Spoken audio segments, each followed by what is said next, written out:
İzləyicilər, qəhrəmanlar deyərək belə suarımızda belə deyək ki, qəhrəmanlarla tanıdığı kimi ağır seyidlərinlə də tanınır. Bugün Mirbəşir ağanın 4-cü il dönümüdə Allah ruhunu şad eləsin. Hal-hazırda böyük izdihamla ziyarət olunur ocağı. Allah ruhunu şad eləsin. Allah Teala qarib rəhmət eləsin.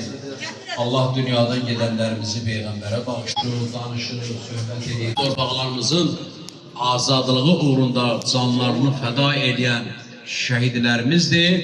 Hər zaman biz o şəhidlərə özümüz borcluyuq. Çünki 30 il işğal altında qalan torpaqlarımız elə bir düşmən tapdağı altında qaldı ki, biz xarici ölkələrə də gedirdik ki, orada da bizə lağ edirdilər. Və deyirlər ki, torpaqlarınızı vermişsiniz, ala bilmirsiniz. Torpaqlarınızı vermişsiniz, hanı bəs nə iş görürsünüz?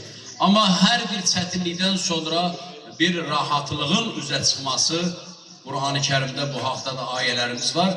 30 il bu çətinlikə dözsək də, sonu isə bu bizim 44 günlük qələbəmizdə Azərbaycanımızın suveren naminə gedən bütün şəhidlərimizin qəhrəmanlığı, şücaətliliyi və düşmən tapdağı altında qalan torpaqlarımızın azadlığı uğrunda canlarını verən şəhidlərimizi, bu qələbəni bizə yaşadan o şəhidlərimiz olur. O şəhidlərimizə də biz hər zaman borclu oluruq. O şəhidlərimizə Allah Teala Həzrəti İmam Hüseyin Aleyhisselatü Vesselam'dan da ayrı salmasın. Allah hər zaman Azərbaycanımızın üç rəngli bayrağını dünyada uca bayraqlardan qərar versin. Rəhbərlərimizin sözlü rəhbərlər içində məqamını, ali sözlərini də təsir qərar versin. Allah şəhidlərimizi İmam Hüseyin'dən də ayrı salmasın inşallah. Vəssalamu aleykum və rəhmətullah və bərəkatüh və bil-Fatihəti və səlavat. Allahümme salli aleyhi. İnşallah mikrofonu verəcəm, ona müştür kəlmədə o desin inşallah. Görün məclisimiz devam edir. Hörmətli məclis iştirakçılarımız, mən bayaq da dedim, yenə də təkrar deyirəm məclisimizdə bizim dəyərli şəhid valideynlərimiz əyləşirlər. Biz hər zaman şəhidlərimizə və şəhidlərimizin valideynlərindən borcluyuq. O mənada ki, Peyğəmbər Aleyhisselatü Vesselam'dan hədis var. Xəmsətün fi quburhum və səbabhum yəcri ilə min divanihum. 5 xisləti sayılır da, 5 xislət var. Əgər o xislətlərdən biri insanda olmuş olarsa, belə deyək, Allah o insana behişti nəsib edir. Bunun da hamısı xırdalamıram. Biri deyirəm ki, biri bu ki, və mən xulfə übnən salihən.